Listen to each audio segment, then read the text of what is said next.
A very good evening if you are joining us here this evening for our live stream and you're here for the first time, maybe because this is the first time that ORSCHEL Tonight has been done in English. A little different this week. We're live in the international group, but as usual on YouTube and slightly different on Instagram.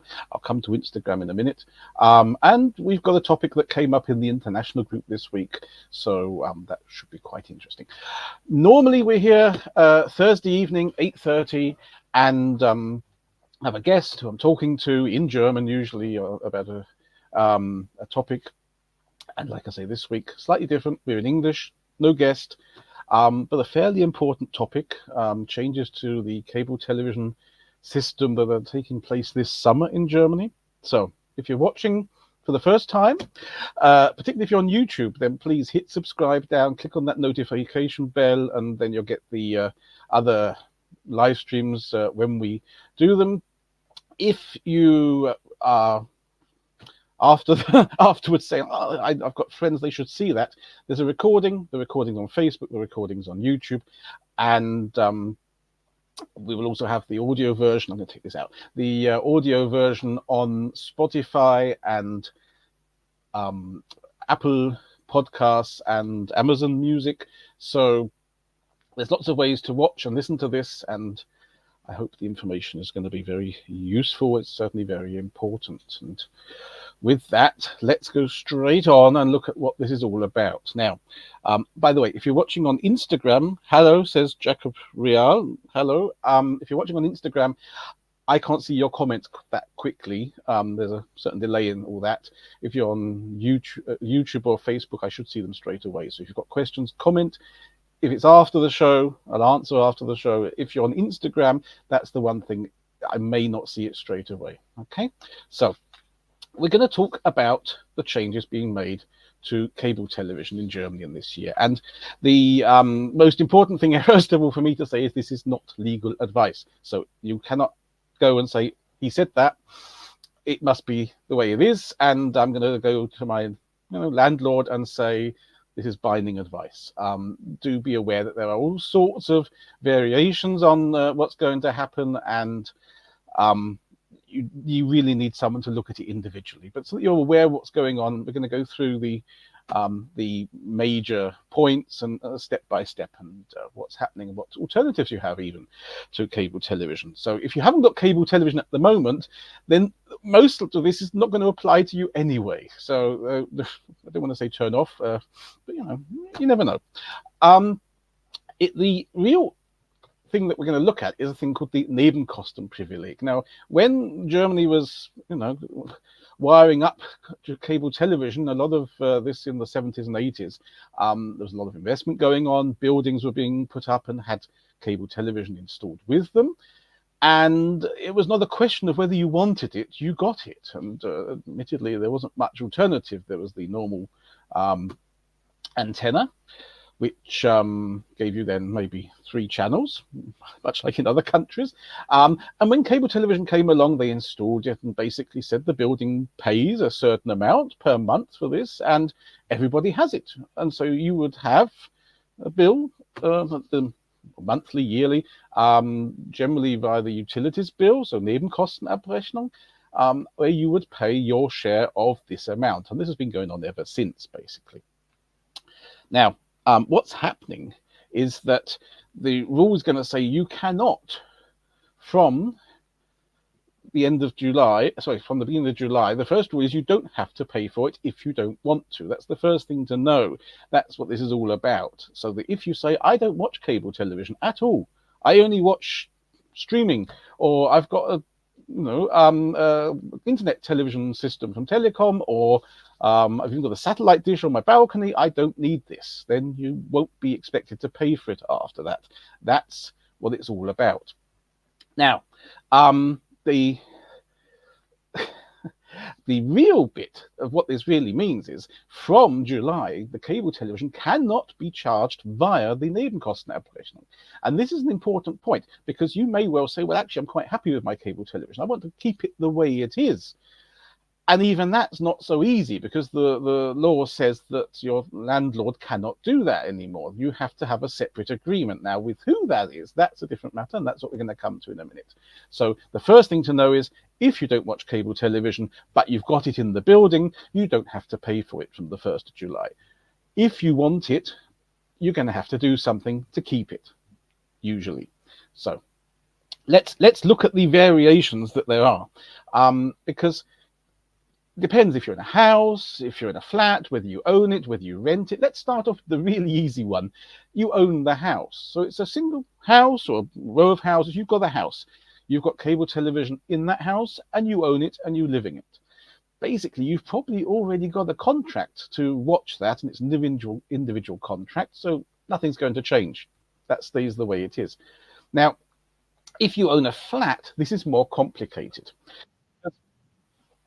It really depends on what you've agreed. You have a thing called the Eigentümerversammlung, which is where all the owners get together and take decisions.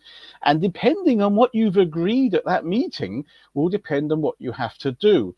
And we'll come back to that in just a minute, because the same affects if you're a tenant in a flat.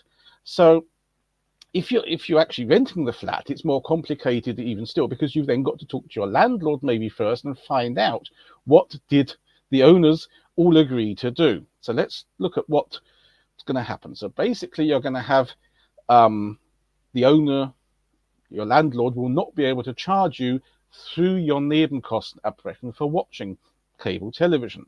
That doesn't mean they can't charge you at all for it, but that really does depend on this decision. Now, there's a thing, this is an important word to learn, Versorgungsvereinbarung.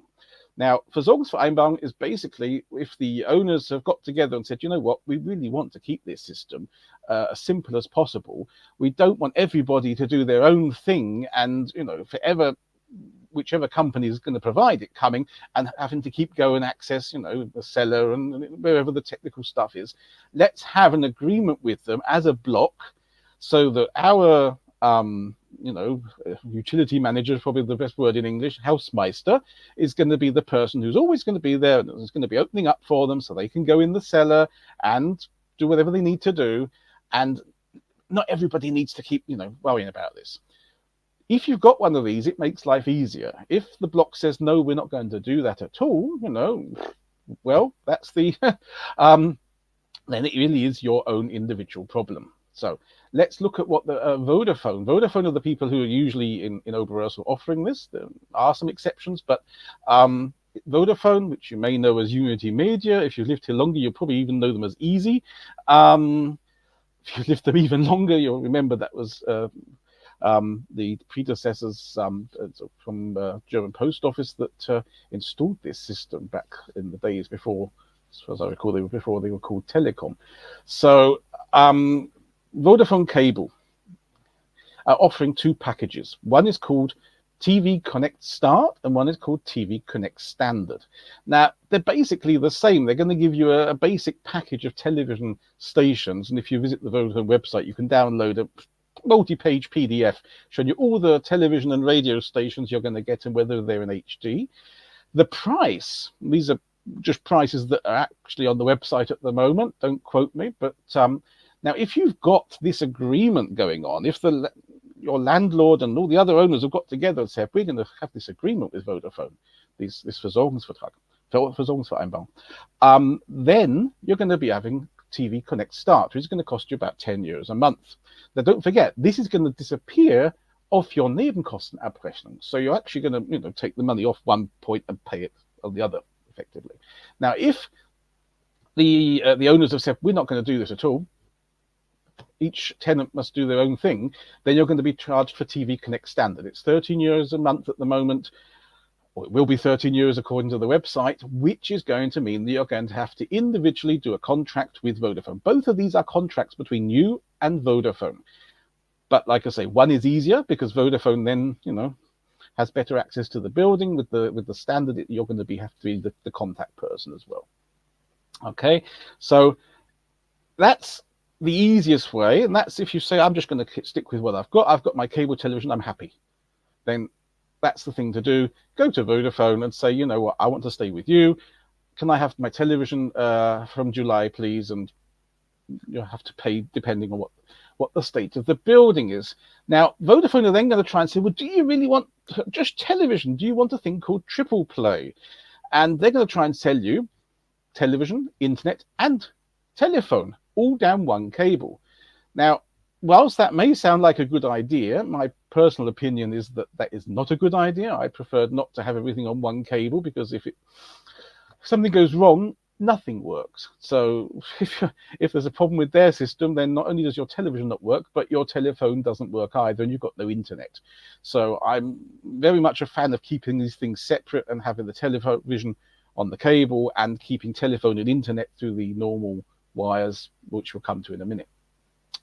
But the real problem is whether your building can even handle this. Now, there's two types of wiring around in ORSCHEL, mainly anyway. Now the one looks like this. Now, if you imagine this is a block of flats, and as you can see, there's one wire. The one wire goes from the bottom up to the top of the building. So if you've got multiple, rows of flats, so to speak, then they're going to have more than one vertical wire maybe. But all the flats on left and right of that are attached to this wire. So you've basically just got one big wire. It's a coax wire, and everybody's docked onto it. Now that makes life very easy when you're installing this, and 50 years ago it was the easiest way.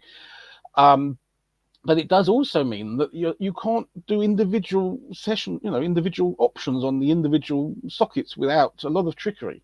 So depending on what sort of cable is in your building, and that's the sort of thing you're going to have to ask, are Vodafone able to give you an individual service on your socket where you're going to have telephone and internet?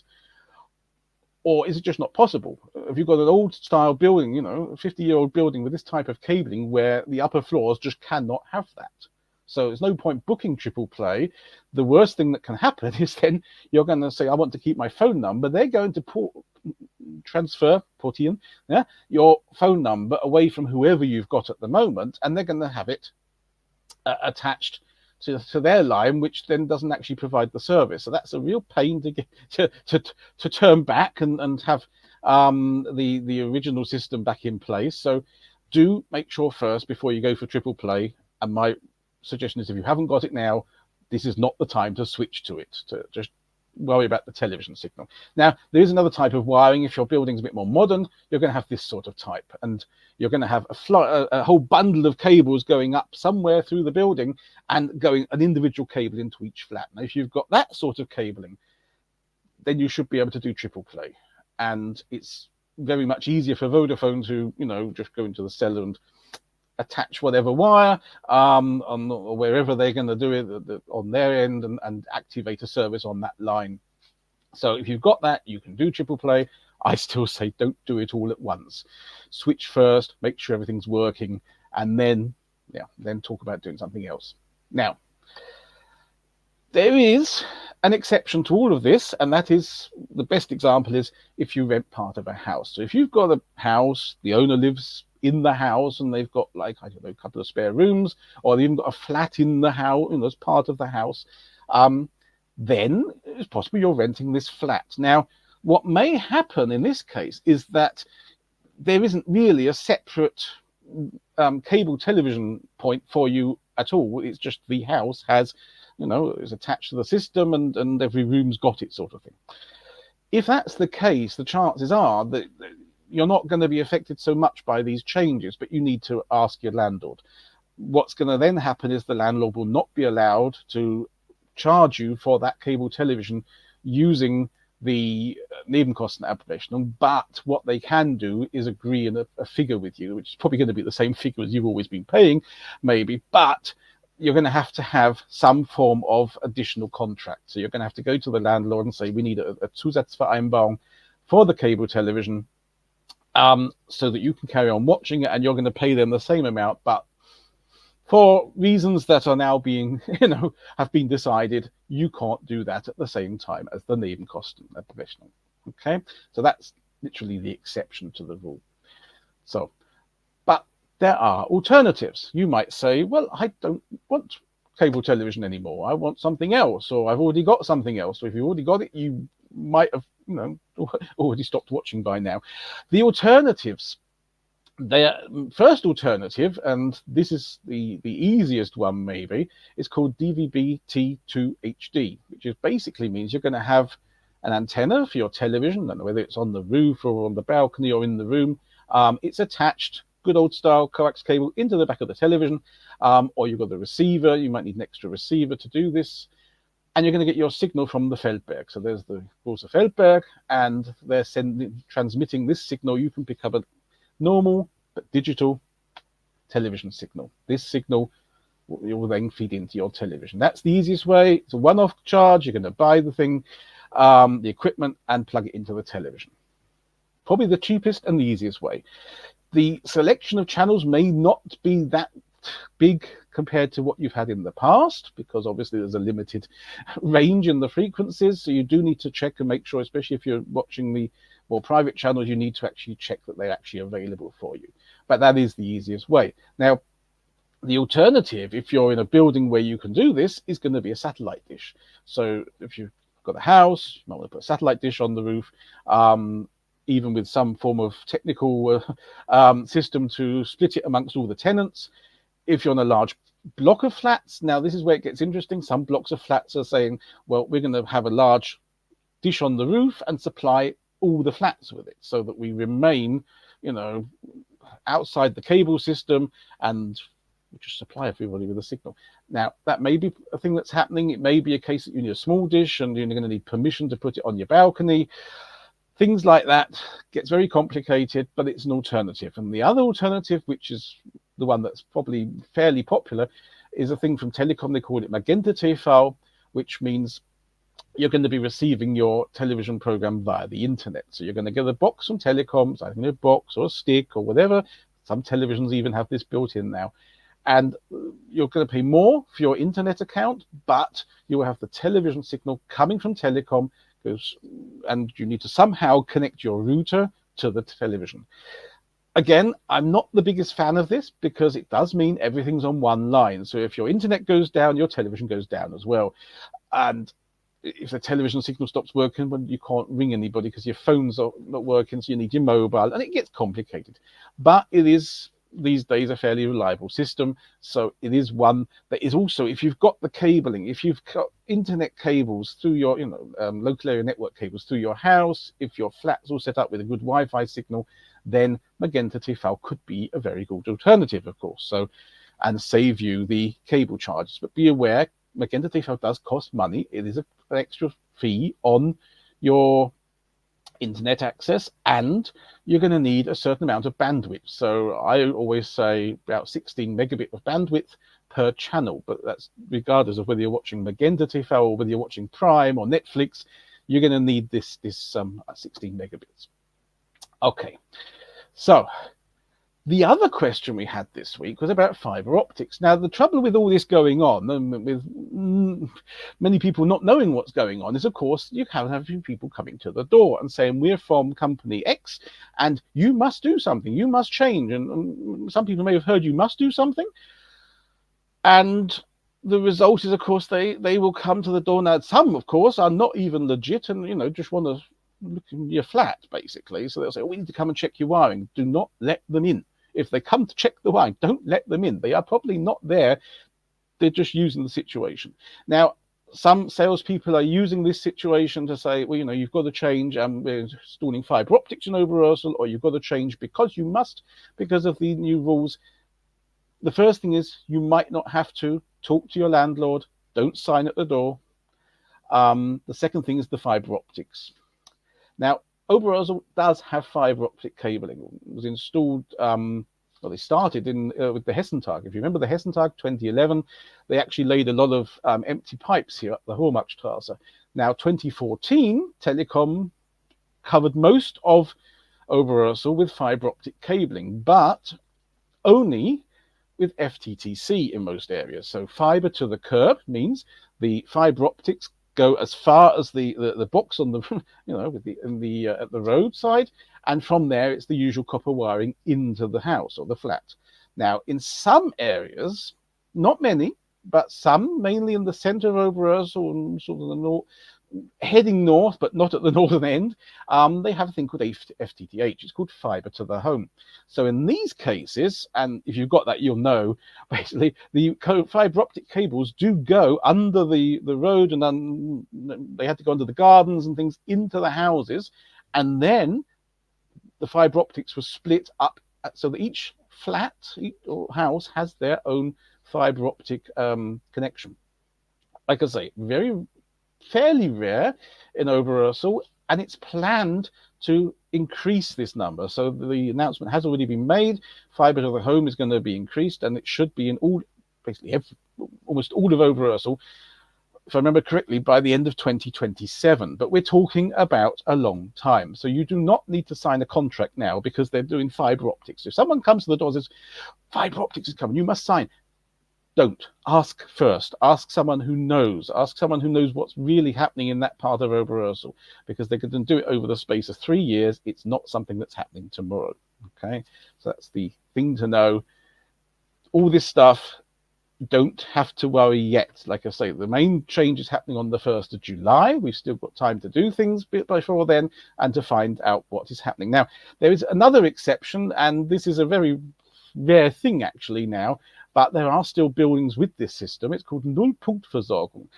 And when the buildings were being put up in here, sort of the north end of Overijssel, but other parts as well, some buildings were so big that they weren't attached to the boxes on the roadside. They have a cable that goes straight from their building to the nearest phone exchange. So there's a big thick cable connects this building to the phone exchange, and in the basement of these buildings is basically the technical stuff that's in the roadside boxes. The trouble with this is at the time it may have given them better service, but it does mean that all the stuff that's been going on, including this FTTC, so putting the fiber optics glass fiber in up to the boxes, has not been put into these buildings. So if you live in one of these buildings, the chances are you're probably only going to have 6 Mbit of data on your bandwidth on your DSL line. So whereas the normal lines in Overijssel will offer you usually in these days up to 250 megabits of data, or at least 100 megabits of data, these buildings have got 6 or 16 at the most. So in this particular case, there's a lot more work's got to be done. So a lot of what I've said today won't actually apply. That you are stuck with your cable television basically, because you're not going to get the bandwidth to do it. Anything else, again, fairly rare. But if you live in one of these buildings, you're going to need your owner, all the owners, to get together and agree to change this. Okay, so to summarize the most 2 important points. First of all, talk to your landlord. If you don't own the building, if you don't own the flat, talk to the landlord, ask what the situation is, ask what's happening, what's been decided, and then you know which options are available to you.